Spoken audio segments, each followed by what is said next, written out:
with trying to test it is I need like a second person to do it with, Oh that's not here yeah. with me. I did it on a meeting with myself today, and everything was. I did a live stream and kept it private so only I could see it. Right. Okay, we should be live on the channel in a minute. All right. I'll go look for it. Yeah, it says I am. Yep, we're live. Okay, can you see anything? Yeah, I see. Okay. I see everybody but you. You see everybody but me. That's because I Let's have see if we my got sound. face. See, Yeah. there's nobody else. Yep, we got It says sound. I am. Boom. Ah, there he is. Hey. uh, yeah. So I got a messed up eye. It's getting better though, but it looks weird. So I'm wearing sunglasses at night. I don't I don't know own what sunglasses anymore. I don't know. I don't know what happened. Only thing I can attribute to is this. On Sunday morning, before I went to Big Meadows Campground, I did a very hard hike for me. And it about wore me out. That killed me. And it was like 700 feet of elevation gain in 8/10 of a mile. Wow. And it was rough. It was in the dark. It was ruddy. It was rocky. It's all that. The next day, I didn't even know anything was wrong until I did a video. And I went back to the truck that evening to put the video on the computer. And I seen myself and said, uh-oh, what's wrong with my eye? And I don't know what happened. I don't know if something happened. I exerted myself and I popped a blood vessel in my eye or what. I don't know. Wow. But my wife tried to get me to go to the doctor, and I'm not blind, and it doesn't hurt. So I'm not going to the doctor yet. So, anyways. Okay, Cool. we are live. Let's see if everybody's catching up with us. I don't have a chat box now, so you guys are going to have to let me get my phone started here. Yeah, here we go. Wait a minute. That's not it. It's on live.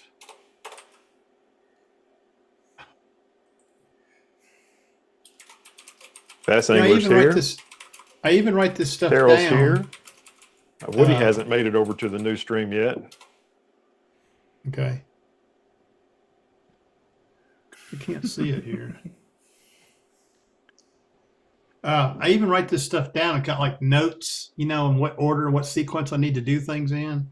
And I Yeah. still, it would help if I was on the right channel here. Hold on. We'll get started here in a second.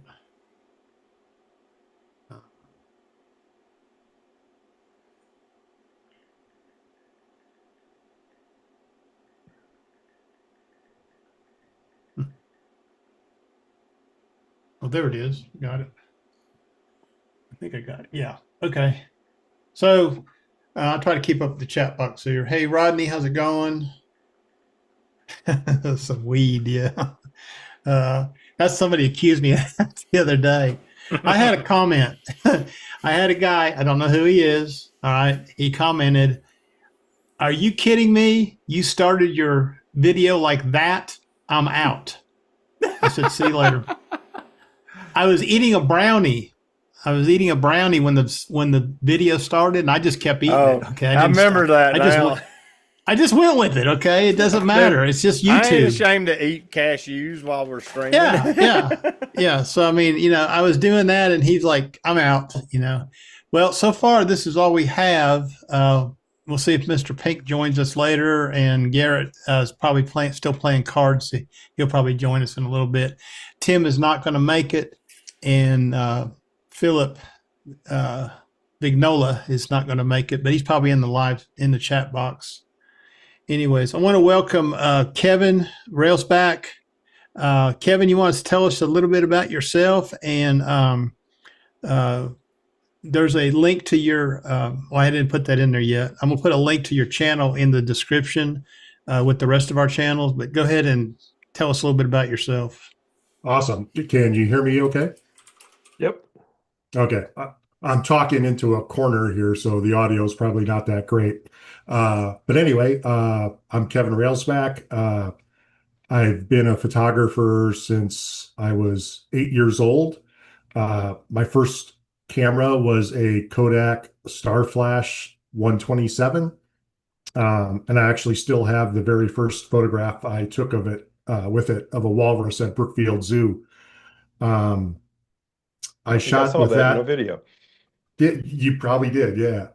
Um, I was a military brat, so we moved to Japan, and while we were in Japan, I picked up this Olympus 35 millimeter camera, but it shoots half frames instead of full frames. Oh yeah, you got one. Hey, when I lived in Florida, there used to be these pool lifeguards. And when you went down on vacation, they would take your picture, okay, and put it in one of them little things you look through, like with your eye. You ever remember that? They used to use split film like that. It was like 35 millimeter film. It was split. Half frame. Half frame. Yeah. And Sorry to interrupt you. oh no, Sorry that's about that. fine. I do that. Uh, I do that a lot. Okay. That's why we're all here. Jump right in. I knew so little about this since I had the 127 that after the first roll, I opened up the camera and exposed the roll because the 127, you just wind it on to the other roll and it has the paper backing. So I did that with this, and of course, I ruined my first roll. Um, I moved to Iowa in 1976 after the bicentennial in Washington, D.C., and a photographer told me if I really wanted to know about photography, get this little bad boy at Pentax K1000. Said it's all manual. You'll learn everything there is to know about taking pictures with an all manual camera. So I started shooting slide film. I wish they still processed Kodachrome 64 because I still have several bricks of it in the freezer. But I jotted down my exposures, and then of course I'd have to send the slide film off to Findlay, Ohio in a mailer, and it would come back in a week. And then I could tell if I made a mistake or if I didn't, which I think that really helps you as a photographer because you don't have an LCD on the back of your screen to just see if it turned out or not. I had to wait a week. And the first time I went to Yellowstone, I shot 84 rolls of film, and I didn't know if I had anything or not until after I got back home to Iowa. So That's serious.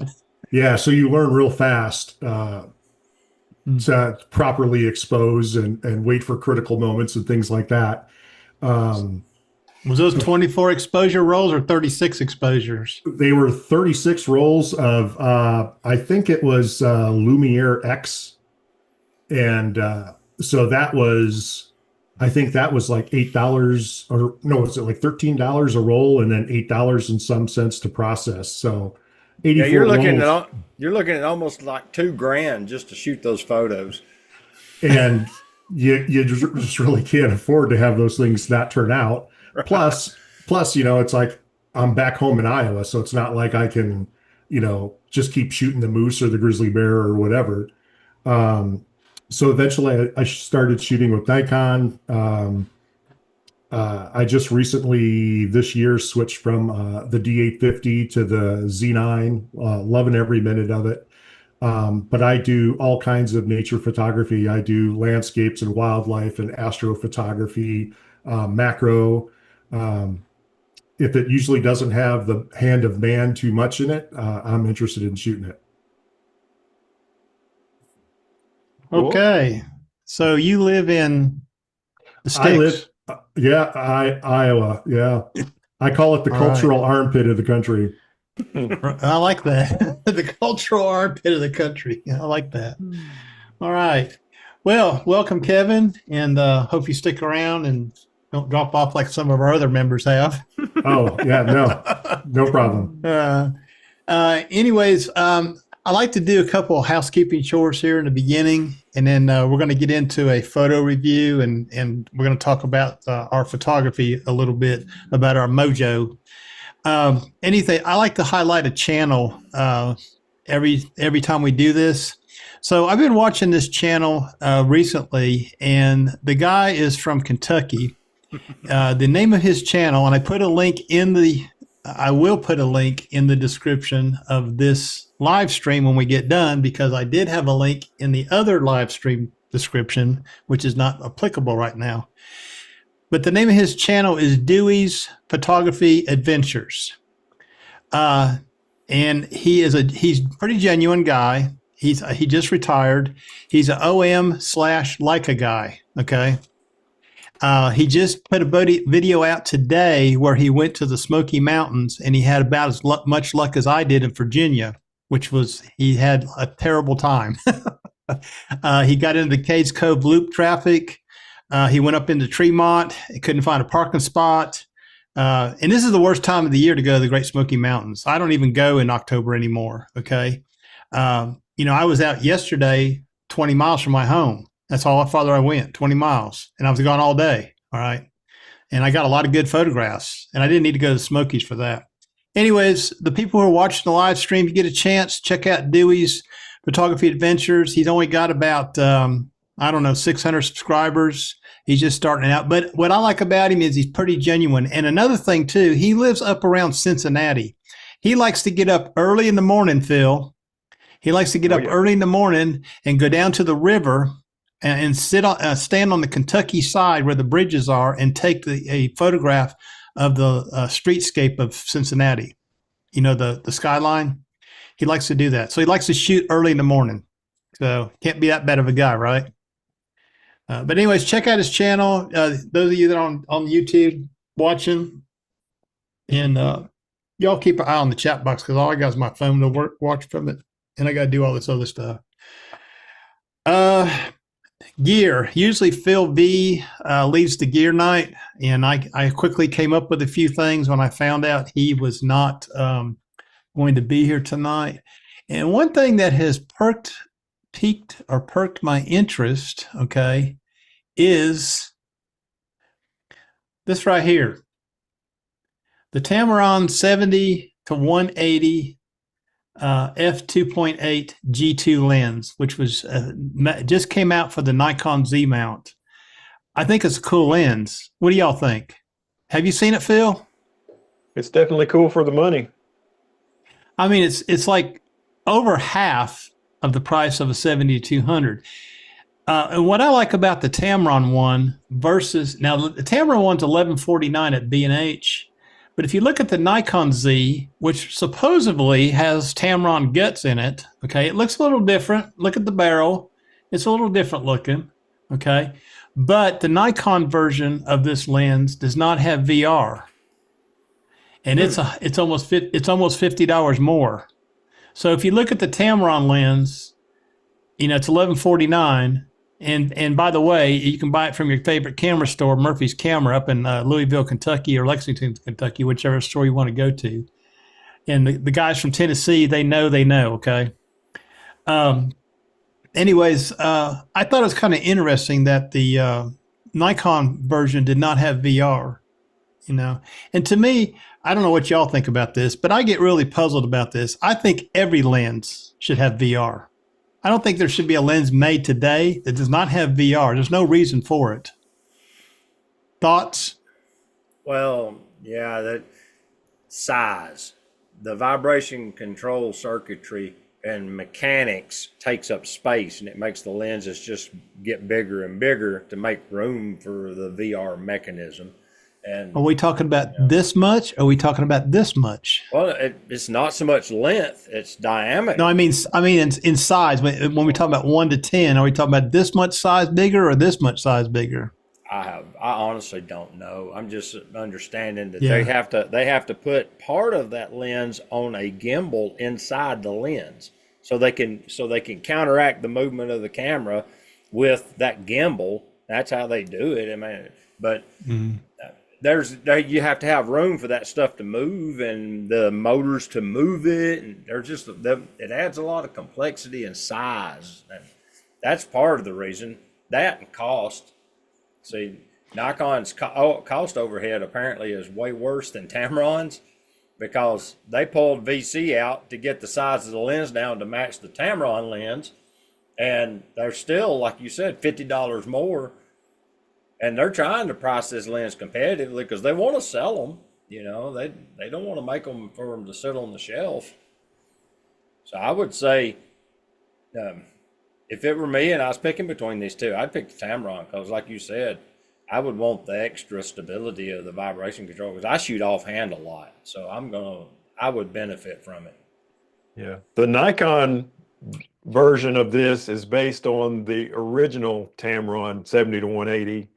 And this other Correct. lens that we're looking at is the version 2. So, and it's definitely supposed to be improved.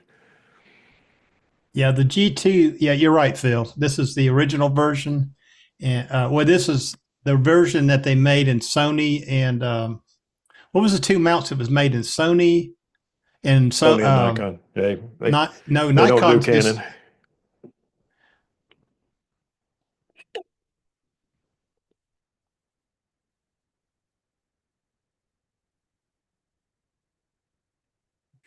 I can't remember what it was. I'm talking about the original one because the Z mount the Z Tamron just introduced this. They did not have a non G2 version. A generation one, they didn't have a generation one on their own. Nikon had the generation one. That's what's reported anyways. The guts of that Nikon lens was a Tamron. They had Tamron make it for them or whatever. And that's why Tamron didn't have one for a while, I guess. Now, Matt Irwin did a thing on it the other night, and he is questioning how well the VR behaves with the IBIS. Okay, there seems to be a little bit of a question going on there. And he says that probably there'll be a firmware release for the Tamron 70 to 180 pretty soon, because I guess the VR and the IBIS. You have to watch his video. He was talking about it. He said the VR and the IBIS don't seem to be playing very well together.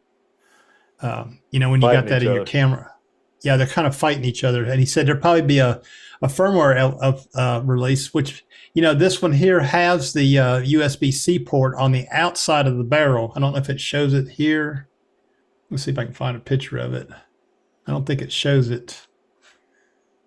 And that may be why Nikon didn't put VR in their lens, since they have in-body image stabilization. They just that's their philosophy sometimes. Nikon. I know some of their wide angles, and I get it. The wide angles don't have VR, like the 14 to 30 and stuff. But, and then you get the 24 to 120, which, by the way, is a stellar.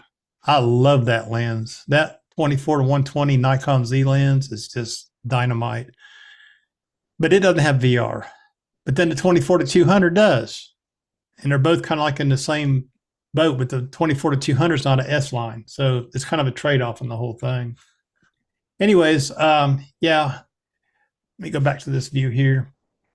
So that was one piece of gear I came up with. And then I'll mention on the channel here real quick, there's some good deals on Amazon right now. You need to check it out. If you're in the market for anything DJI, and that includes the new DJI Mini 5 Pro, and I think the Mavic 4 are now on Amazon again under DJI store. Okay. And you can purchase those. Now, there for a while, you couldn't get the the Mavic 5. I have a feeling, I'm not sure what's going on. DJI is being pushed against the wall by the government, and I'm not too sure if we're going to be able to ever buy any more DJI products in the future or not after December 23rd. I don't know if DJI just said, okay, just start selling, sell, and open up the market. But there was like 10, you could, from the DJI store, you could have bought 10 Mavic Mini Pro 5 drones today if you wanted to. And here's another thing. One of their newest microphones, the DJI Mic Mini Kit, okay, is normally $169 with the charging case and the 2 transmitters and the 1 receiver. It's on sale right now for $99. That's almost $70 off. So I noticed that today, and I was watching somebody's live stream, and they were talking about it. I think it was Think Media. They had a video out, and they were talking about the prices right now on Amazon. So if you're wanting to pick up anything DJI, now I didn't check their action cameras and stuff. I don't need any of that stuff. I got everything I need from DJI. Okay, I've got 2 drones and 3 sets of microphones and Pocket 3, Osmo Action 4, Osmo Action 3. I don't need anything more DJI. Okay. In fact, if anybody wants to buy some DJI stuff, come see me. I got some stuff I'll sell you. I'm waiting. I'm going to hold on to my stuff so I can sell it at a premium next year. But I don't know what's going to happen. You guys been following that much with DJI? A little bit. I bought, let me see if I can get them. I bought these microphones and I didn't really even need them. What's But that? Which ones are those? this is the Mic Mini, I think is what they're called. But I bought it Yeah. before the tariffs hit.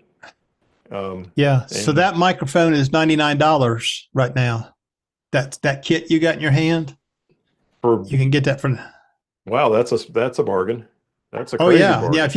If you need a good, and that DJI Mic Mini, I would purchase that because it's got a smaller transmitter, and I would purchase that, but it does not do onboard recording.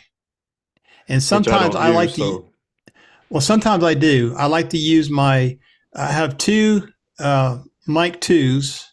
One I keep for the Pocket 3, and the other I keep for the Action 4. And then I have a set of DJI mics, the originals. Okay, but I like that onboard recording because sometimes I can just record to the microphone and not have the camera running, or use it for some other purpose besides. Anyways. We'll see. We got Wild Bill Green from up north there, Connecticut, Vermont, New Hampshire way, wherever that is. I see Ray Saldana's in there too. hey Ray. So Woody shot the Eagle release he did last week with a Tamron 7200 G2. You know you're close to an Yeah. eagle when you can shoot it with a 70-200. Right. Yeah. So have you guys checked out on here that doing YouTube channels? Have you seen any of the new AI stuff that's come out from YouTube on your channel where you can try? No, One I of the haven't- things I haven't been looking at it, but you haven't how Well- recently did this drop? Like this last week. week? I've been I've been in the machine shop. I haven't done any YouTube this week. Okay, so let me see here. Can you see that? Yeah, I can. Okay, I'm going to go into my YouTube channel and I'll show you. And you go into Studio, okay, down to YouTube Studio.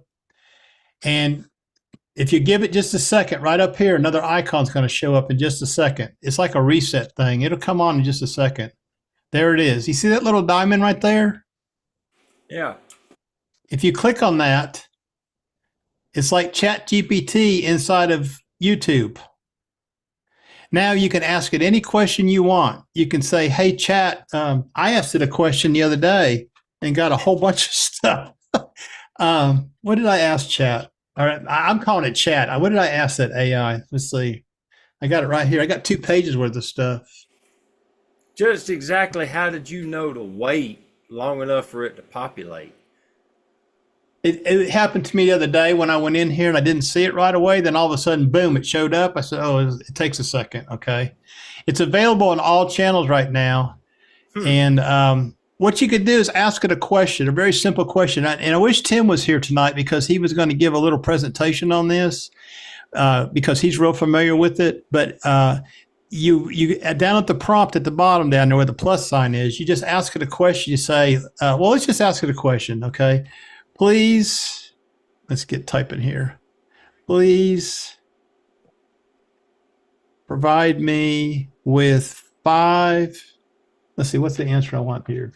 Okay, with a 5-point outline for a video about retirement and spending too much money. That's a good one. Watch this. Just takes a second, okay? Time's up. Okay, 5 There seconds. it is. Here's a 5-point outline for a video about retirement spending too much money for your channel. He looked at your channel. So I would do this on my All Things Ron channel because that's my retirement channel. Video title ideas. Retirement reality check. Are you spending too much? That's your title. And then the introduction, the dream versus the reality, start with an engaging hook about the excitement of retirement and pursuing passions like photography. Briefly introduce the common pitfall under. Hey, I need to copy this. It's going to be a good video here. But this is what I'm talking about. And then at the bottom, watch this. When you get to the 5th one, you can do this yourself. Yeah, call to action and all that. Usually it asks. usually it asks a question like, do you want me to give you some more? Do you want some more? And it'll ask you like, do you want some more of this? Do you want some more of that? And if you say, it'll say like, do you want to make this more professional or more casual? And you could tell it that. You could say, please make your, I always say please, okay, make your suggestions more casual, okay? Casual. Ron Let's see what it says does please now. because he knows that these are the precursors to the Terminators.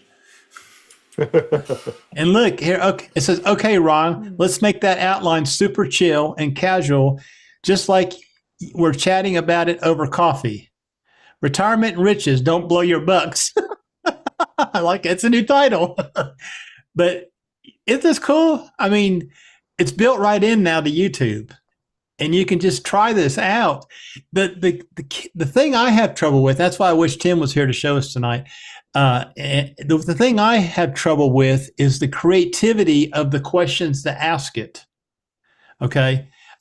Tim, I usually talk to Tim a lot on text messages, and he'll prompt me or he'll say something, and or he'll say, this is what I did. And he'll show me what he did.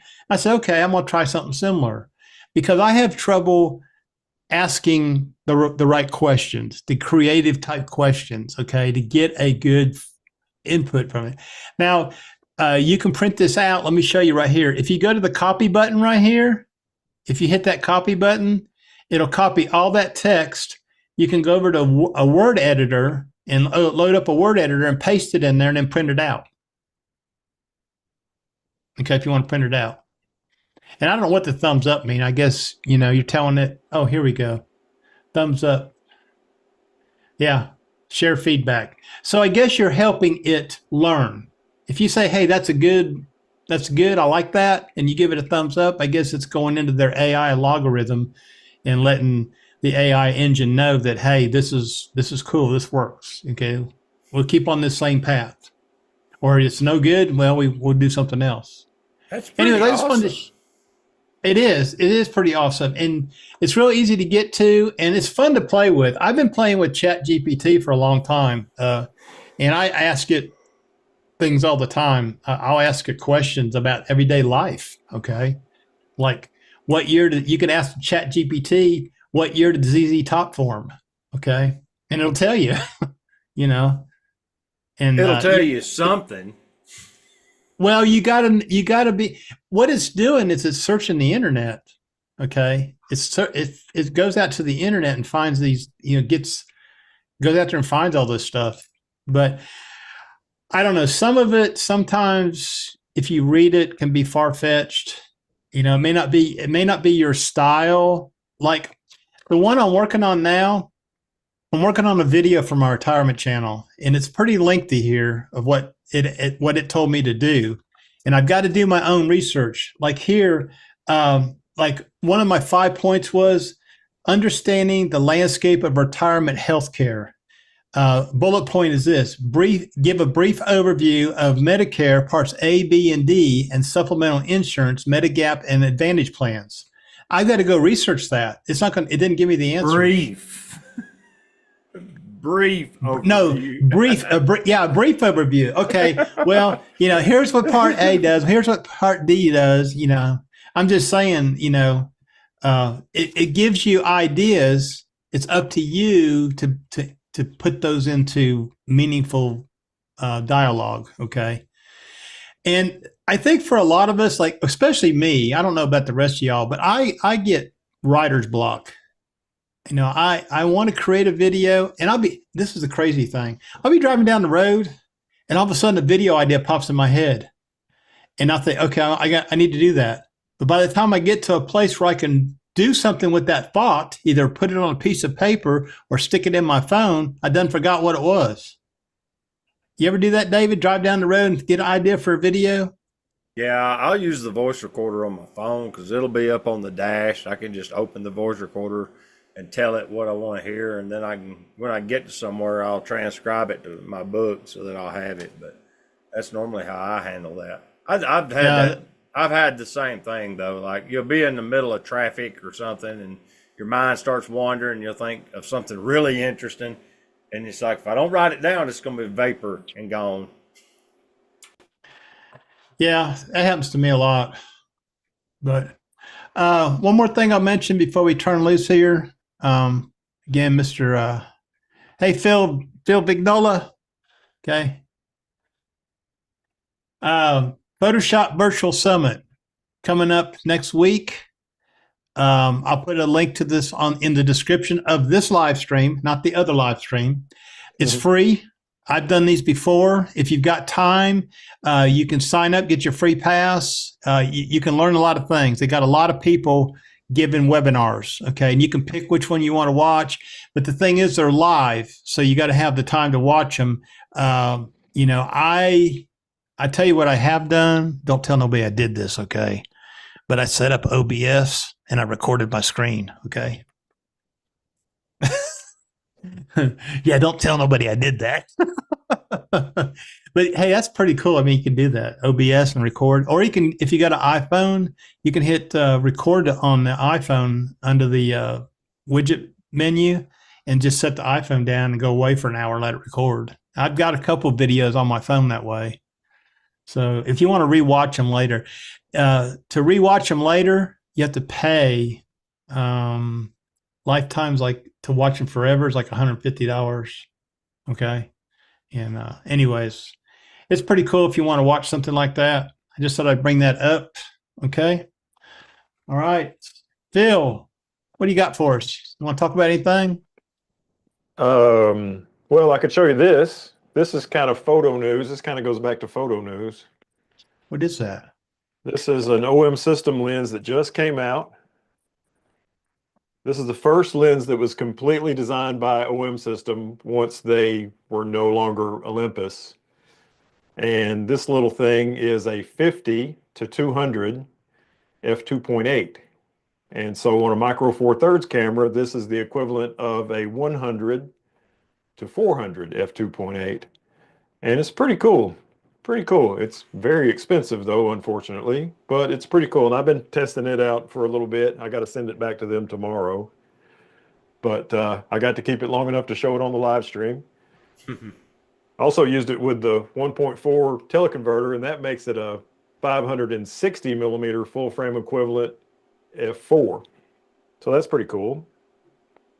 And then this is something I'm about to test. I haven't even opened it yet. This is the company that makes filters, Case magnetic filters. Here's a lens by them. This is a Really? 85 millimeter f1.4 prime lens made by Case. It's autofocus. Is that for the OM? No, this is for Nikon Z.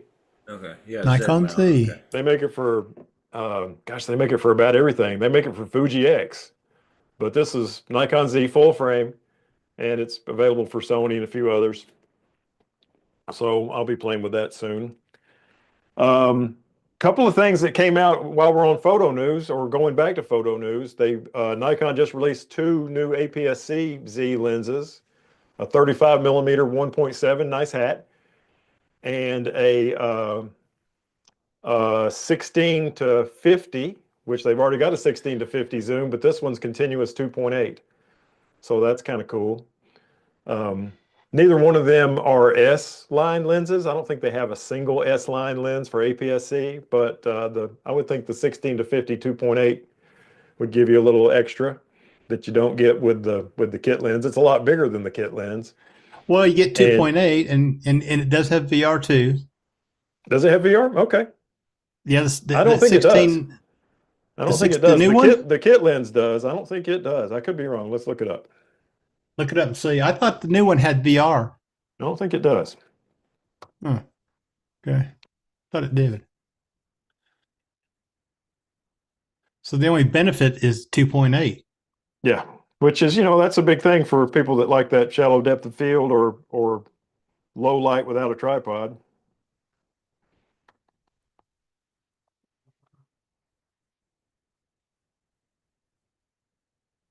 Nope, you're right. It does have VR. Both of them do. The slow one and the new fast one. Yeah. I went looking for my small one. I don't know where it's at right now, but I like the the little 16 to 50 kit Yeah, me too. lens. I like it a lot. It's when it's collapsed, it's small. I tell you what, I like it better than the 12 to 28 power zoom. I do like the 12 to 28, but I like the 16 to 50 better because they're both about the same.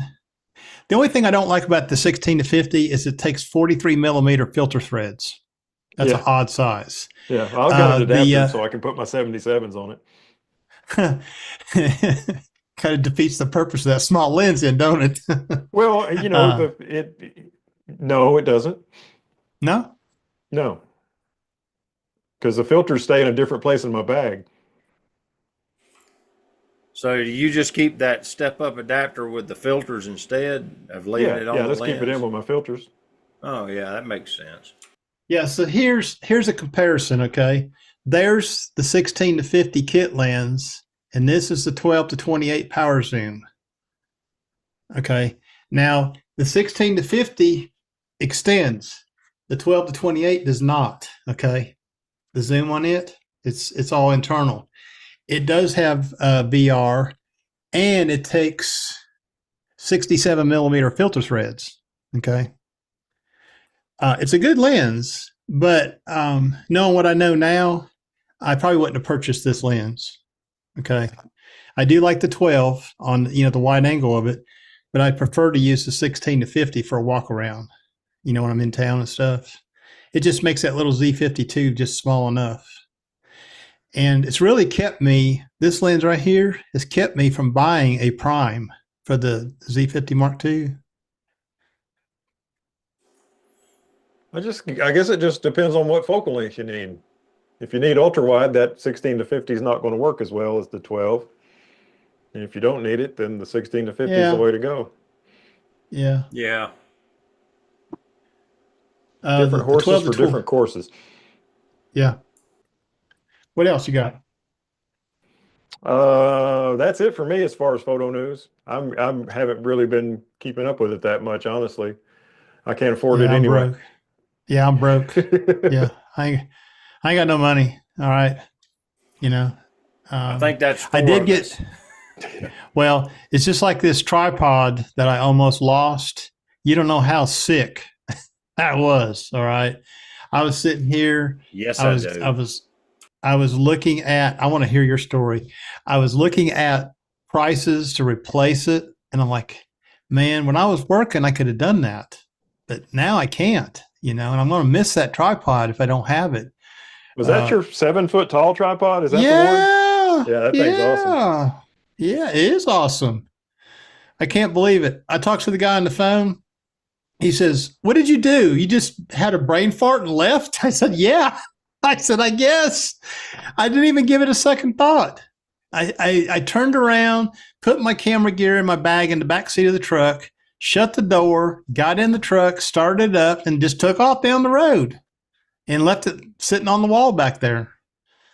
Luckily for me, another photographer who recognized the value of that tripod turned it into lost and found at the national park.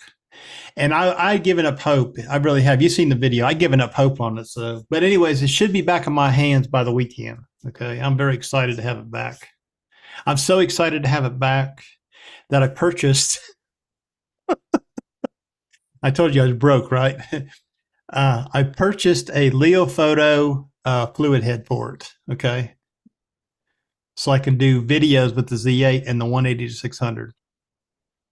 So, but I got it on sale. So that's how excited I was to have it back. Anyways, anybody got any gear they want to add to that before I carry on? Hey, Kevin, what's your piece of gear news? We'll get you to talk something. Well, my piece of gear news is one of the things I've been trying to do is record through HDMI what my camera is seeing.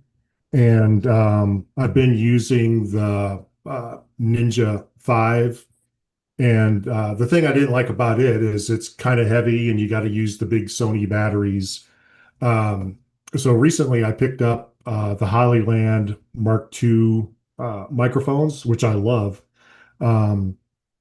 and I got an email from them that they came out with something called the Hollyland V Core, and it's a very small unit that your phone can connect to, and you just run a HDMI cable that V cord to your camera output, and you can record either clean HDMI or dirty HDMI.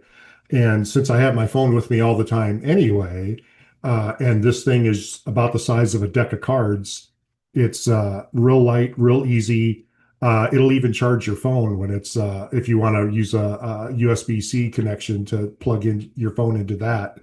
Um, so that's one of the things that I want to be doing more in the future is use that Hollyland V-Core to record, everything that my camera sees, and have all the camera display be recorded and stuff like that. So that's kind of my photo news. I've I've had Nikon for so long that I've got so many f-mount lenses, and with the FTZ2 adapter, there's really not anything that I have to have, because it's probably just redundant. So I was looking for something else to do my YouTube videos to kind of show people what my camera is seeing.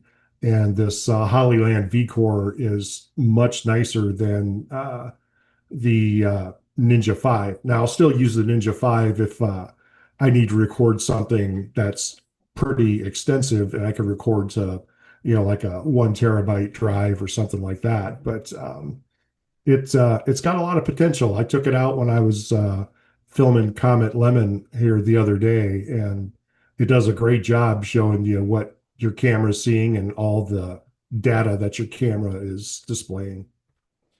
Yeah, I'd love to have something like that, but I want it to be small. I want it to be the size of a GoPro or smaller, way smaller than a Ninja 5, just something little that will record the screen, especially the dirty screen. I can record, I want to be able to record myself shooting, see what I've taken this laptop in my little janky blind in the backyard and recorded with it. And it did fine, but you can't do that out in the field. But Yeah, even something as big as what'd you say it was, the size of it plus your phone, that's bigger than what I want. yeah, it's about the size of your phone. Yeah, that would be ideal if you had something that was, or if GoPro or with the Action 5 or something like that had something that you could actually run an HDMI cable to that would record what your camera is seeing. But it's definitely a vast improvement over the Ninja 5 with the big Sony batteries. Yeah, I would say so.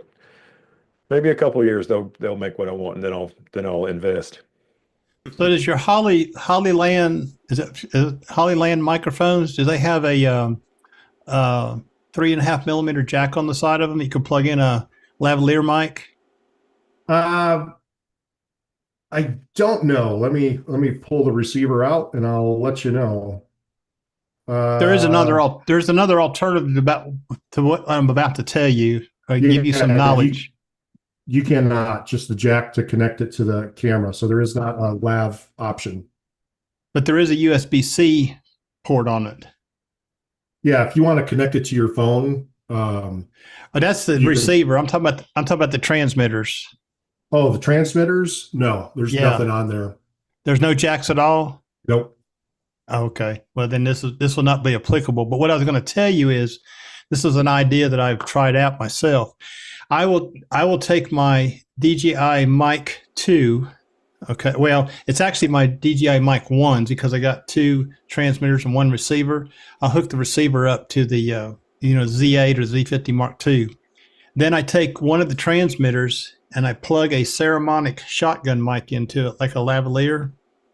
Then I take this outside my bedroom window by the bird feeders and stuff, and I leave this out there. So this is transmitting volume to my camera, 100 feet away or whatever, but I'm picking up all the bird sounds wirelessly into the camera body. So it's a neat way to do if you have it. And one of the ways you can adapt this to a USB-C device only, is you can buy a headphone jack for Apple, that goes from USB-C to 3.5 female side and hook it in that way. And that works. I've tested that too. I've done a lot of testing with cables, but that works too. So it's a pretty good idea. This is like a $35, $40 shotgun mic. You know, it's just got a big old muff on it. Okay. The guy from Folk Art and Camera. I don't know his name, never do, but he's on the channels. He follows me. He gave me that idea about that ceremonic mic. That's pretty cool. I wonder how you got the sound of them eating the seeds and stuff. So here's another trick. Yeah, I did a video yesterday. I posted of me out, doing photography. Did you hear my feet crunching on the gravel? Yeah. So I took my DJI Mic 2, and I clipped it on the side of my tennis shoe as I was walking, and it picks up the sound. Okay. So that's another trick. And you can do the same, David. Just be careful. You remember it's down there, that you don't forget it and drop it down the road somewhere. Just remember it's down. It's good for short distances if you want to pick up ambient noise. Mm-hmm.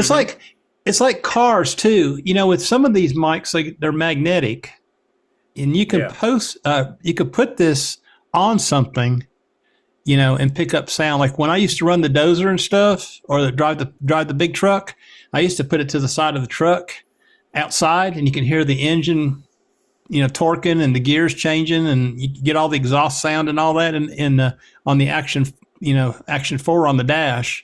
And this was outside the truck somewhere. So it's all kinds of cool things you can do with them. Anyways, we're going to ask the photographers here tonight.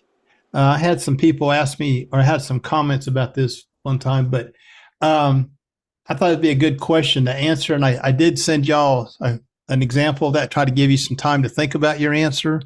But basically, what inspires you to do photography and do the kind of photography you do? Okay. Who wants to go first? Not me. Can you repeat the question? I was conversing with Teresa for a moment, so I didn't. Hey, Teresa, how you doing? She's done running. Yeah, I guess the question is more like this: What is your motivation for your photography? What brings you the most satisfaction from your photography? I can answer that. Yeah, there you go. He reworded the question to where it makes sense. Yeah, that's the question. What is your motivation for your photography, and what brings you the most satisfaction from your photography? And any of you can go first. I think Phil should go first. I like to get a good shot. I mean that's what gives me satisfaction. I go out there and practice every time I can, and I'm motivated and satisfied by a good shot. I'm gonna piggyback his and say the exact same thing, because like when I was recently on a trip in Greece. Everybody in the group here I think knows, except maybe Kevin, because we met just now.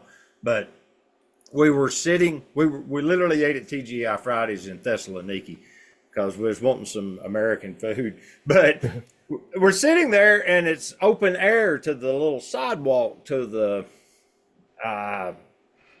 It's, what do you call it? It's like a big grassy area, and it's got the restaurants all the way around it. It's one of them deals, It's got a lawn, whatever. Well, there's a sidewalk, and there's just people walking by. So I'm sitting there with my camera, and I've got this 25 to 50 on the ZF, and I'm just sitting there playing with it, and I've got the shutter slowed down to like 1/15 of a second, and I've got the camera set up on the table, so it's nice and stable. So everything's frozen except the people.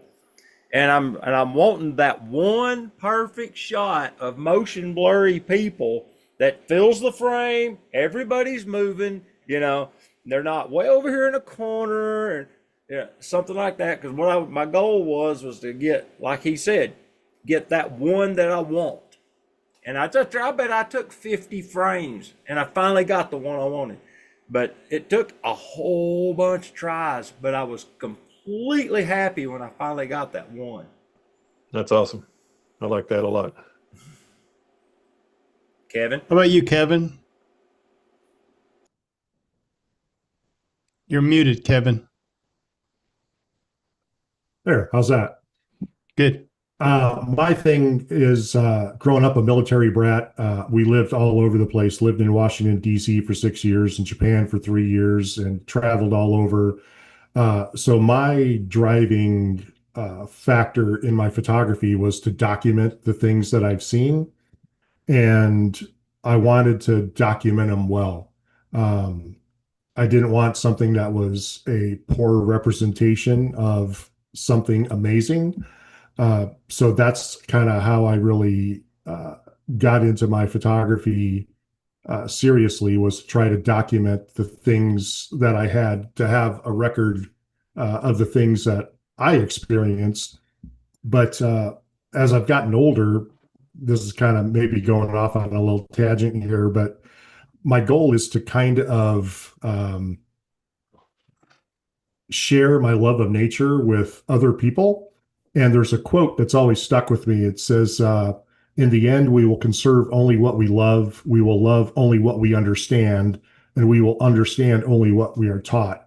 And so through my photography, I'm kind of hoping in a roundabout way, if I can inspire other people to take some great nature photographs, that people will see things in nature are worth saving and protecting. That's really cool. Yeah, that's a really cool way to think. Well, I gave this a little bit of thought, and my answer is not that short. Okay, so if you can bear to hear it, I'll go ahead and tell it. Okay. I kind of, this question kind of been nagging on me for a long time, maybe 5 or 6 months. And we all go through ups and downs on our photography, slumps, and, we're on the top and we're on the bottom, and sometimes it can last longer than you want it to last. And, I've always believed that creativity lives in all of us. It doesn't matter whether we're building something in the garage, fixing up a project around the house, or taking photos. The urge to create is just part of being human. And we all keep a deep sense of satisfaction from making something that's truly ours. For me, that feeling really comes alive through my photography. There's something special about being out there, camera in hand, chasing the perfect light, or waiting for a moment to unfold. It might be a landscape that stops me in my tracks, a wild animal crossing a stream, or just a quiet scene in nature that makes me feel something. When I can capture that, when the image on my camera matches what I felt inside, that's when the creative juices really start to flow for me. Yesterday was that way. I just came back from a bummed out trip to Virginia, and, I kind of, was licking my wounds. And when I got up yesterday morning and went out in the, hey, Phil, I like your hat. When I knew he was doing that. When I got up yesterday morning, I had no idea what I was going to find. Okay. And I was blessed with a 7-hour day of photography. Okay. And I'm getting up in the morning. I'm meeting a friend of mine here at my house, and she's going with me tomorrow. And I'm going a different direction, but I hope to be blessed with another 7 hours of photography tomorrow. And that's about it for us. Photography for me is more than just snapping pictures. It's about freezing a moment in time, one that will never happen again, and saying, this is what I saw, this is what I felt, and there's a real joy in that for me. One thing that we've kind of lost touch with these days is the magic of actually printing our photos. There's nothing quite like holding a print in your hands, seeing the texture, the tones, the way the light plays across the paper. Too often now, we just post to social media, get a few likes, and move on. But printing brings it full circle. It's something real, something you can hold on to, and something you can be proud of. I have print in the past a lot. And I don't want to disappoint David Sailors here, but Ron is not doing art shows any longer. Okay. I stopped doing that. Yeah, David's always thought, and I never told him any different, but David's always thought I was legitimate, okay? But you are. Well, I was, okay. last year was my last art show I did before I retired in October. I retired in December, and I said to myself, I'm not going to get encumbered doing art shows anymore. And it was taking a lot out of me. And I still have a lot of inventory. Okay. I've given a lot of it away. I gave about 10 prints to my mother to hang in her new home. And I've given some away to friends. I still have a lot of inventory. Okay. So anyways, that's my photography mojo. It's about creativity and connection and curiosity. Okay. And I actually believe we should slow down a little bit, finding beauty in the world around us. But, that's just me. And I try to, when I go out and shoot or photograph anything, I try to act, even though I'm just a serious hobbyist, I try to act like a professional. I try to slow down. I try to watch people, even with my pseudo street photography stuff that I've been learning from you guys. Okay. I get out there. Oh, look at, he's got a Tennessee hat on now. I try to get out there at local events and, act like a professional. And I've told some of our camera club members that too. I said, we should all strive to act like a professional, even though we're a hobbyist or just, an amateur. Don't let anybody know you are an amateur, You know what I'm saying? That's a good point. Yeah. I mean, slow down. David does it. I've been with David. I know how he photographs. Check your email. I sent you the picture I was talking about. David's like 6'3" and I'm only 6'2", and I had trouble keeping up with him in Chattanooga for 6.3 miles. Hey, David. I don't know what you're talking about. Ready for you. I'm ready for you. Right there they are. I got my new shoes today. I got my Topos. Okay. All right. Yeah. They're not Hokos, but they're just as good. They still have tread on them. That's a problem. Well, I just got them today. Oh, so? Brand new. I haven't broke them in yet. Anyways, let's jump into the photo review tonight. I know everybody online has been waiting for that. And I did have a request from one of the people. Let me get things lined up here real quick, folks.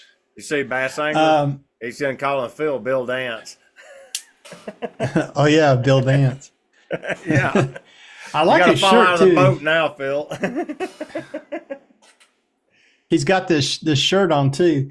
One of the contributors tonight asked to have his photograph critiqued, and I asked him if he was sure, about that, and he said his response was, "How are you going to learn anything?" And he has a point. Okay. One thing I'd like to bring up before we do critique his photograph, because I have a feeling we may have to do this again, and I want the viewers on the channel to know the way I think about critiquing, and I think it's something we should all think about. When we do critiques in the club, one of the first things that we talk about is, if you're going to critique a photograph, the very first thing you should do is find something good in the photograph and comment about that. Come out with a positive right off the bat. And remember, it's not personal. If you don't like snakes and somebody took a snake picture, I don't care. Okay. It's a photograph. You need to judge it on its merits, not on its subject matter. Right. Yeah. And, some of the things, like an image may break the rules, the standard rules of composition, and that's fine. It's okay to break the rules as long as you know what the rules are, okay? And I break the rules all the time. I don't follow the rule of third all the time. I do sometimes. I'll look at a composition and adjust my crop so my subject matter falls in one of the thirds. But a lot of times, if it's a big landscape scene or something, I don't bother with the rule of third stuff. And I've had a few of my photography buddies over here chastise me about stuff like that, Anyways, we're going to look at his photograph very first and get it out of the way because he's the only one that asked for a critique on it, okay? And it was Terrell. And let me pull up his file first and get it ready. And now I'm going to share my screen. Boy, I'm good. I'm getting this stuff down pat now. This here's a photograph that Terrell has sent in, and he wanted to note the. Hold on one second here, okay? I'm going to switch my video off because I need to put my reading glasses on because I can't see shit. And I don't want you to see my Frankenstein eyeball. But anyways, something to be said for honesty. yeah, really. Let me see. That's the wrong place I need to be. I've got his information here, but okay. It was an 18 millimeter lens. He shot it at f3.5 for a half a second at ISO 1600. Okay.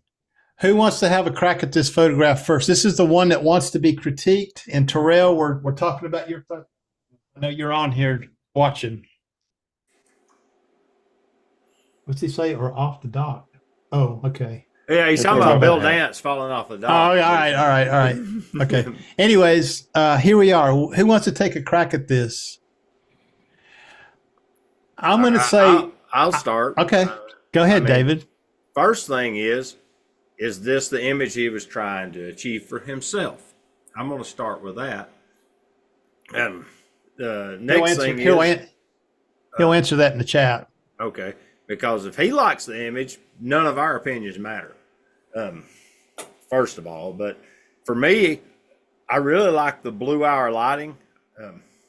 The sky not being pitch black gives it a little more balance, I guess is the word. Because Phil is real good about getting blue hour light. I'm pretty poor at it. Occasionally I'll get lucky and remember to shoot at blue hour, but I normally shoot black skies when I'm doing my low light stuff, and it looks better if you catch it in that blue hour or that military twilight like this. For me, the image is a little bit flat, I guess. It's like low contrast, and it's probably because it's so dimly lit by the street light. Terrell wants us to know that he thought he was shooting at f8, and it was f3.5, which is it's a pretty easy mistake to make if you're out there shooting in the dark. You need to know your camera body pretty well, and you can make that mistake. Right. I think the image is a little soft because of that. The 3.5 aperture just looks a little soft to me. I like the lighting of that circle. The stained glass. Yeah. To me, that's the strongest part of the image is the stained glass. It is. Window. My eye goes to it immediately. Well, and I like the blue hour too. And what's cool about the blue hour is it's dark at the top of the frame and it gets slightly lighter blue as you go down the frame. I like the way he captured that. Mm-hmm. I wonder about the light at the top. That thing is bright. Yeah, I thought it was a SpaceX launch behind it, and he timed it. Maybe that's what it is. It looks to me like it's not level. The shot's not level. Does it look like it's running uphill? It looks like he could have leveled on a hill. I think it may actually be on a hill. Yeah, okay. and it's also 18 millimeter, 14 millimeter, so it's going to have a little bit of distortion. Yeah, I mean, I would suggest a tighter crop to maybe eliminate more of the street, and get it up as close as you could to the grass. It wouldn't hurt that because you would lose some of that sky, and there's a lot of negative space at the top of the photograph above the church that really doesn't add to the photograph. So the crop, if he can make it tighter, he might even explore a 1-to-1 crop on it and see what that would do. A square crop. That's my opinion. Otherwise, I like his shot, and I know what his attempt was because he's been watching some of the stuff we've been doing, and he let me know that he was going to go out that morning and attempt this. And I think it's an admirable first attempt if it's the first time he went out. The thing with night photography of dark things with bright lights is not overexposing the bright light. And I think the stained glass window is pretty much perfect, but the light on the top is a wee bit overexposed. Yeah, he said it's he said it's a pillar that is lit, and also it is on a hill. He did have his camera level. Yeah, I think the church itself is level, but the foreground's going to be on a hill because it's on a hill. Yeah, I believe you could use if he uses Lightroom, he could do a mask on that white light thing and bring that down a little bit if it's not blown out completely. Yeah, I think it might be blown out. I'd like to see the church itself brighter too, if some shadows could be lifted there. Yeah, let me see if I can pull up the histogram on that. Yeah, sure can. Um, that's not doing me much good All right over here. on the left, the whole thing. Yeah, you mean on the right? I don't see where his highlights are clipped anywhere. There's a lot of dark shadows there. That's because of the sky and in the dark shadows. I'm following what he's saying here. Yeah, the guys are commenting to him about the photograph being. Anyways, there's your critique, Terrell. Go out and try it again. Can I throw in a couple points? Oh, I'm very sorry, Kevin. Go right ahead. Oh, no problem. First of all, awesome picture, Terrell. I love it. I'm going to go kind of a little bit more philosophical on it. And I know a lot of people will probably say that pillar of light on top of the church is probably too bright. And of course, your eye gets drawn to that immediately because it's the brightest spot in the picture. But as I was sitting here looking at that, if you want to be philosophical about it, I think it's awesome because it's like you could say it's the light of God getting into the church. And that's what I really kind of liked about it. If it was me, I would probably tone the highlights down a little bit on the stained glass. And I love how you can see some of the tungsten lighting behind the windows. That kind of gives it a little bit more extra light. It's too bad it didn't have some in those three at the bottom level of the building. But the bright pillar of light up on top of the tower there doesn't bother me at all because I would say, that's the hand of God coming down, filling up the church. So I love it. I think it's a great job. Wow, I like that. We need some class brought into this group. I really like that. But it's definitely a tough photo to capture because the illuminated parts are so many stops brighter than everything else in the image. That's a tough frame to capture. I would wondered if for the ones that the white light does bother us, okay. I would wonder if he had done a bracketed shot and combined it, if that would have toned that down quite a bit, in Lightroom. Oh yeah, it would. Yeah, I mean, I like what Kevin brought up. I like his point, but most people want that not to be blown out, like Phil pointed out. And it's pretty much blown out there. And I agree with pulling back the highlights in the stained glass window. I think you get a lot more detail because there's little pictures in each one of them circles. And I think you would be able to see them a lot better if that window was just a little bit dimmer. Pull the highlights down on that window just a touch. Terrell asked the question here about stacking, and that goes back to what I suggested here. Maybe go back and reshoot this and bracket the shot. One stop over, one stop under. I don't know what kind of camera body he has. He might have. I know he's got Canon, but I'm not too sure which model he has. It don't matter. I mean, just set it to manual.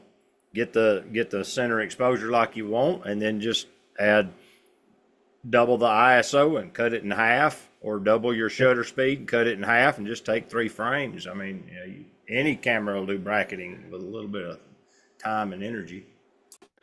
All right, there you go, Terrell. Hope that helped you out, and hope to see you shoot that again and come back and show us your next rendition of it. Let's see what it looks like again. I think it's cool that he's working on that kind of shot because I really like that kind of photography. Well, I do too. I mean, and you've introduced me to that through Nick Carver, and I know Terrell was watching our video, our live stream on that, and he picked that up afterwards. And because he sent me a message and told me he was going to go out and try this. So I applaud him for getting out there at night and trying something new. David Olsham has sent in 2 photographs. We'll go ahead and look at both of those now. And I will let him comment right there in the chat box if he wants to on what his deal is with this photograph. And let me how did I do that a while ago? I forgot how I did that. Oh, full screen, that's what it was. There it is. So up in the left-hand corner is the particulars on this particular image. It's the Nikon D500. Yay for him. Okay. 200 to 500, 5.6 lens, ISO 560, 1/500 at f5.6. Okay, nice sharp image. Yeah, very nice sharp image. Nice sharp image. And his next photograph is this Osprey. Same thing, D500 to 200 to 500 lens, ISO 640. Wow. Look how it's zeroing in on him. It's coming to him. Bird in flight. He must be holding a fish. 13200. That's what I was thinking. Has he got a fish? No. No, I'm saying David was holding a fish up in the air. Oh. I'm kidding, but yeah. Osprey's zeroing in on fish. Yeah. Yeah. Nice bright day. It's his eyes are nice and sharp. Good job on that. David, where do you live at? Find out where he lives. I live in Trenton. Not you, the other David. Yeah, David Ocean. Yeah, sometimes the sky is, you can't control it, but in this instance here, I think the sky works. Okay. I like a blue sky. I didn't notice the sky. The bird is so captivating, you're drawn to it immediately. Yeah. So Terrell says on the egret photo, he would have underexposed. He does have a small point there. There's a little bit of feather detail lost right here and right here on the neck, but not much, just a little bit of detail lost. I don't think so. Maybe. You don't? Let's see if I don't know if I can get that. I think I can get that in more. Let me see. It looks good. Let me see if I can get that in a little bit more. No, I got to leave. I got to do this to get it in. Heck, I don't know how to use this thing. Anyways, that's the Osprey. All right, let's go on to the next one. Joe. I don't know. Is Joe here tonight? Joe. I don't know Joe's last name. I do know he's on the channel. He sent this photograph in, taken out in Colorado. David said he did bring the highlights down on the egret. Anymore, the bird wouldn't be white. He has a point there. They turn gray if you pull them down too much. Turn gray, yeah. That's what happens there. Yeah, you get them too far down. I don't think Joe's in here tonight. Anyways, he shared a photograph with us from Colorado. Wow. I kind of like this pillar right here. It's kind of nice looking color to it. And I'm not sure if it's the Grand Canyon. I've never been out west, so I can't tell. It looks a lot like it's part of it. The Grand Canyon is so big, it could easily be. I've never seen a butte or a mesa in the canyon area. Well, that's what I was wondering. It's right here. Yeah. But that does look like part of it because you can see the canyon runs behind the mesa too. Yeah. I'm sure if he watches the replay of this live stream, he'll probably tell us. He might have told us in the email, and I'm afraid to go pull it up because I'll lose where I'm at here.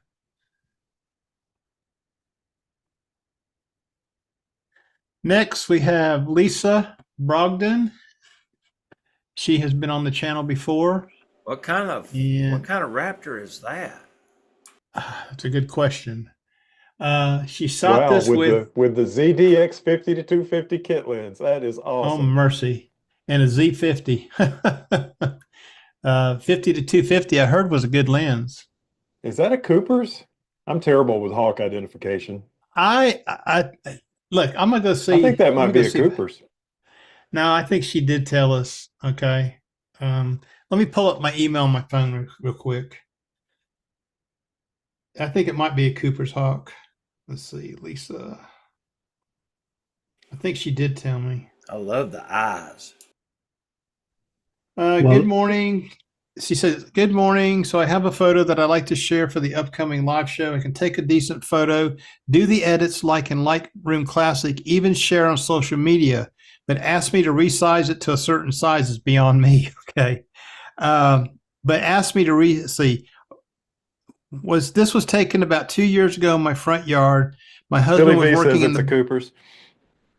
huh? Billy V said he thinks it's a Cooper's. Okay. My husband was working in the backyard when he came running to the house, told me to grab my camera since there was something I would love to photograph headed to the front yard. He was right. If you look underneath the talons, you can see that this Cooper's hawk found his dinner in my back field and flew with his feast to the front yard. What has he got in his talons? Is that another bird? Looks like a Looks dove. like I think it's a mourning dove. Well, Cooper hawk preys on songbirds, so that's pretty wild. Yeah, I didn't even notice that till we read the email. Okay, I'm glad I did. Yeah, we had an immature Cooper's Hawk on the back porch on one of my perches. And Yeah. Heather made a cell phone video of it and sent it to me while I was at work. I'm like, holy crap, why didn't that happen while I'm in Yeah. the blind? So Terrell picked it up first. Said he saw the dove, and then Phil V said it has a dove. It's his favorite meal, a dove. I guess so. Doves are pretty big birds. Well, we've got doves around the house. Maybe that's why they're hanging out here. It's pretty good with the Z50 and the 250 to 250 lens. That's pretty awesome. Love it. Next up is Phil. Look, it's a night photo. Wow. I like this photo. Yeah, I did too. Yeah. You got nice straight lines on your building and your trees. That's a good job. This is Just at look, Disney look World. at all the different activity. Look at all of it. I want to know, how long did you stay there so all them people would be in your frame? Well, I had to stay there until less people were in the frame. This is at Walt Disney World. Yeah. This is Yeah, this is on Sunset Boulevard, and the really, really good Disney photographers, they have to live local because they go and they stay until everybody leaves, and then they get a shot of something like this with nobody in it, and they frown upon having people in the shot. But a lot of us are street photographers, and we like having people in the shot. So I just kind of stood there and waited, and you see the girl posing for a picture. She got her arm up in the air. Yeah. So to the right of her, you can see that's a Disney PhotoPass photographer. She's taking a picture of her, and way down Sunset Boulevard is the Twilight Zone Tower of Terror, big tall building, 200 feet tall. She's getting that in the background. But I caught her posing, and this is 1/25th of a second. So you can see the person in the foreground with the baby carriage, they're blurred. And there's people right in front of the theater, which is not really a theater, by the way. They're blurred, but everybody else who's kind of standing still is nice and sharp. That's actually a store. And I shared this with you, Ron, because I know you like this kind of photography, and nobody watched this video because it's 27 minutes long. But I just wanted you to see this picture, you and David both, because David does nighttime photography as well. And marquees, yeah. Now, Phil, I watched your video. I am a 100% consumer of YouTube. Oh, sorry, I didn't hear you. My headphones are breaking up. I got to get some better ones before the next time. Can you say whatever that was again? I'm sorry. You want me to repeat myself? Yeah, only because I couldn't hear you. Okay, I said I watched your video. I am I am true consumer of YouTube. Okay. Okay, cool. I'm a less of a creator and more of a consumer. Okay. I must have missed your comment. I'm sorry. Well, I don't always like type in a comment. I may give it a thumbs up and not say much. And I'm the same way on Facebook and stuff. I may give it a like, and if I don't have anything really to say about it, I won't make a comment. Gotcha. And that's cool. Anyway, I like the shot. The Disney photographers that wait till all the people leave would not get a blue hour shot, though. No, that's exactly right. That is exactly And I see right. a little bit of cloud. I see a little cloud action over here on the left-hand side up here. This is handheld, by the way, at 125th. I know, it's pretty good. I was leaning against the box. You can't use a tripod in Disney, can you? Well, you can, but it's a pain because it has to fit inside your camera bag. I use this little collapsible one, but it's a pain to set up, and people are tripping over it, and that's why they don't like them. So I just tried to do everything handheld on this trip. So I got several people in the chat box, Phil, that said they watched the whole video. Oh, yay! Yeah. Thank you. So, well, it definitely didn't perform well, so I appreciate all you guys 7 of them. this is a photograph by the famous Race O'Donnell right there. It's got to be. Yeah, he actually submitted it thinking we was going to have a roundtable last month. So I pulled it out. And he did have a comment about this. If he's still in here, I'll let him tell us, or I can go look at it. But I believe is this one of his famous panos where he stitched like 40 pictures together? Yeah, I bet it is. He does these things handheld. He holds his camera up and goes.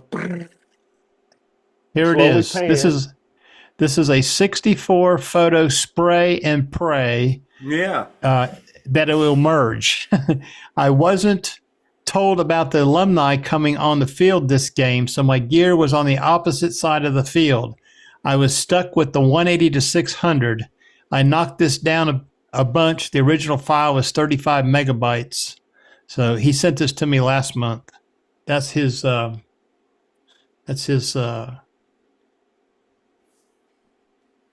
he's not in here. Joe's here. Sorry, I had a distraction pull me away. The landscape shot I sent in was taken near the watchtower on the south rim of the Grand Canyon near the East Park entrance. So it was in the Grand Canyon. The one with the butte. Oh, cool. Yeah, I like the composition on that one. Terrell says, wish I also sent my lifestyle picture in. Well, next month, Terrell. Yeah, 64 shots. That's amazing. I like this. It's pretty cool. Okay. Yeah, he does that a lot. He'll do it at the at basketball games too. And they don't even have to stand still for him. He just lets her rip, huh? Yeah, he goes so fast with it. Yeah, his shutter speed is ludicrous speed anyway because he's shooting a Z9. Yeah. Yeah, we won't be able to tell from this because it's a stitch, but it's saying it's 1/2000th of a second. So one of them is, I don't know if they're, I guess it'd be all the same, all 1/2000ths. Yeah. So he's freezing motion. So he's using the 180 to 600. It's pretty amazing. That is a good lens, that's for sure. Rodney did a submission also last month. I'm pulling these in from there. I bet these are D500 shots. Pretty sure. I don't have any metadata, so I can't tell you, but I'm pretty sure they are. There's no metadata on this one. That's all he shoots his eagles with. Yeah. He's got 2 of them. Let's see the other one. There's a perched one. Let's see if there's any metadata here. No, didn't get that. Yeah, I love to see his eagle shots. He's getting ready to start up again, isn't he? Isn't it about time to start up? Yeah, he normally goes in the winter. Yeah. Let me get rid of some of these right here that are open. I come back to that. Yeah, I like it. Cool. Good job. And the last one is these are me. Ron's. I recognize the car. Yeah, I'm not going to show you any of those others. I just want to show you this bird right here. Flicker. This is the first time that I've ever had flickers in my backyard. They were here last February, and there was 2 of them, and they were together for about a week. And they will visit the feeders. Okay, that's true. And of course, I shoot these out of my bedroom window in the wintertime. So that's a big perch I had out there. But I just love to watch these birds. And these right here, I always get a good background on them. You can see an icicle hanging off this log right here, how cold it was. but I always get a good blown out background because the field behind my backyard is brown in the wintertime, of course, and I'm kind of shooting down, at an angle at them a little bit because I'm a little bit higher than the backyard is. So I don't have the blind like Phil does, where he can go out and sit on his porch. Although I'm going to have to do something this winter with that new fluid head. I'm going to have to go outside and get cold. Woody's saying that there's some eagle shots that you skipped. I did? Oh, yeah. Oh, yeah. Hold on a minute. Let me see. We're getting there. We're getting there. Sorry about that. Yeah, they're there. They're further down. Philly V was wondering where his shot was. When did he send it to me? Because I didn't see that. When you said remind Philly V to send a picture, I did, and he did. Let me go look at it. This is what happens. You see my email? See that David Saylor's at the top? I'm pretty sure that's where I just sent that photo to you. Yeah. Okay. I'm looking for Philly V's. Let me go into my other. Let me go into my other. He sent it to the other one. Yeah, the one. There you go. Well, I'm not seeing it here. Oh, well, maybe he didn't. Okay. I'm sorry, I'm not seeing it. Let me do a resync and check, but I don't think it's here. Did you send it to the Photo After Hours account or my account? That's the address I told him to send it to, was the Photo After Hours, but it doesn't look like he did. I don't see it. Wait a minute, what's this down here? Oh, no, it's where he answered me. I'm not seeing it, Phil. I didn't get it. Sorry. I got to start sharing again. I must have sent him the wrong address. I don't know. My bad. It should have bounced. Okay, let me get back up here again. Photo After Hours at gmail.com is what I sent him. Are we back at the photos? Yeah. Are the photos on the screen? Yep. Okay. This is the one Tim sent us. Wow. And I hate it he's not here to let us know about it. But I thought it was a really cool shot. Okay. Mm-hmm. I really like this. And he told me in the email that this was his absolute favorite shot from the trip. Okay. Yeah, it's good. I think it's just, look at those straight lines. And I mean, he's got it going on there. Okay. He likes to crush the blacks to give it a lot of contrast. I like the light on various parts of it. It's cool. I think if Tim was here tonight to talk to us about his mojo, I think he's found his mojo. Yeah. Would you not agree, David? Yeah, that's incredible. Timmy C did a good job. Yeah. He made a good choice of dumping all his Canon gear and buying that one Leica camera. Yeah. He made a good choice. He still got a Canon. I wonder if he captured all those lines that straight, or if he had to straighten them. I wouldn't even want to know. I think it's an incredible shot. He shot it handheld. You can tell it's handheld because of the elevation detail. He's holding it to his eye. You can just see where the relative height of the chairs to his view. He shot it handheld, so he probably squared it up in Photoshop. 6400 ISO at 1/125th. Wide open at 1.7. Yeah. with the Sumilex lens, David's favorite lens. That's the only lens that camera has. Yeah, it's attached. Yeah, but I think it's an incredible shot. He's got it framed up so well. I mean, it's just incredible. Good job, Tim. And now we get Woody. Okay, Woody was at an Eagle release last weekend. He shoot that with the 35 millimeter week.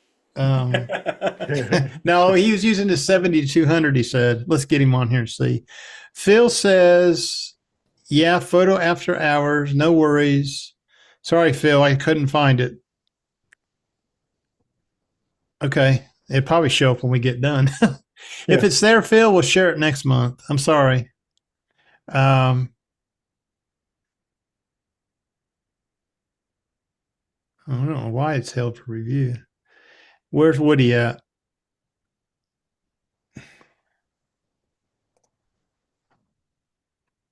Now, so I think he said he shot this. Well, we probably pull it up on the metadata. Yeah. So he was using the D500. I don't know what lens that is. It's not got all the metadata in there. That's what happens when you export from Lightroom or something else. You got to make sure that the XFIF data is included in the exports, or we don't get all the information to show. So that's okay though. And then he has a second shot right here. Oh, this was in honor of my trip last week of the fall colors on this up on the Blue Ridge Parkway. Or this is probably Skyline Drive. They both look kind of the same, but you know, the colors were pretty nice, but there were different elevation changes that you went through, and some of the colors were good up here and they weren't good down there. But overall, it was, you know, probably right at almost peak up there. Here, Woody's here. We just showed your Eagle on Skyline Drive than Blue Ridge. What's that? The speed limit's 10 miles an hour slower, or at least it was in 2001 when I drove them. Yeah, and that reminds me, since he mentioned that speed limit, I have a question, Phil. Yes, sir. You have mentioned several times in some of your videos when you drive like if the speed limit's 70, you drive 74. Okay. I drive what now? I'm sorry. Sometimes in your videos, you mention that, you know, I'm going to give you an example here. The speed limit might be 70, but you drive precisely at 74. You ever, is that something I'm imagining, or is it something I've heard? I'm just curious of why, It's like as soon as you start talking to me, I can't hear you. Weird. Oh, really? Can you hear me, David? Yeah, I can hear you now. I think it's my headphones. I think I need better headphones. I'm sorry. Oh, but if it's 70, I drive 78 typically. Oh, 78. Oh, I thought it was 74. Okay. I was just curious if that was some kind of known factor that's where the police won't bother you or something. Because when I was coming back from, when I was coming back from, a lot of municipalities typically will ignore it until it's 10 over. And yeah, really, Teresa does the same thing. If it's 70, I'm usually driving 60 because I'm driving a diesel Dodge pickup truck and it don't go very fast. But like on the interstate, if it's 70 and you're driving 80, you're gonna get pulled over. That has not been my experience. It hasn't. No, but I go 78 typically. Here in Iowa, if the speed limit's 70 and you're doing 80, you're going to get run over because you're not going fast enough. Yeah, that sounds like downtown Atlanta. Downtown Atlanta, it's either 100 or 10. Right. Yeah, you're either sitting still or you're NASCAR. Yeah, or you're about to be sitting still because there's a crash. Listen, I'm gonna say goodbye to the TV Land audience here, okay, and stop the live stream. And thanks for joining us. Let me get over here. Where we at? Can I stop it here? How do I stop it? I'm in YouTube Studio. How do I stop my stream? There's a button that says stop streaming. I don't see the button. Okay. I have to do it maybe in Zoom. I don't know. We're trapped in Streamland. Oh, yeah. Look. Here. I got it. Hey, listen, I found it. There. Okay. Perfect. Right there. Thanks for joining us. Thanks for joining us tonight on YouTube Live. And we'll catch y'all on the next Photographer